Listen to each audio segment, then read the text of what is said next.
375 करोड पासून सुरू झालेली जायकवाडी ते छत्रपती संभाजीनगर पाणी योजना 3000 करोड रुपये खर्च करून अखेर पूर्णत्वाकडे जात आहे।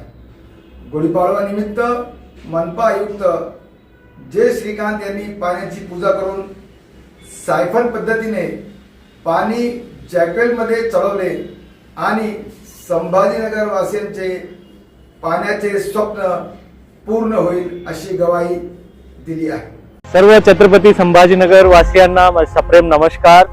सर्वांना गुढीपाडव्याच्या हार्दिक शुभेच्छा। आज गुढीपाडव्याच्या निमित्ताने आपण जॅकवेलमध्ये सायफन पद्धतीने पाणी घेतला। 439.5 पासून 445 एवढा MSL यापर्यंत आपण पाणी भरून घेतलेलं आहे। आता त्यानंतर टप्प्याटप्प्यांनी सर्व गोष्टी तपासणी करून चेक करून आणि पुढचा जे स्वप्नपूर्तीकडे आपले वाटचाल आजपासून सुरुवात झालेली आहे। हे खूप आनंदी आहेत, आपणही आनंदी असाल आणि लवकरच आपण प्रत्येक नळामध्ये पाणी पुरवठा या जायकवाडी नवीन पाणी पुरवठा योजनेचा पूर्ण होईल असा मला ठाम विश्वास आहे। जय हिंद।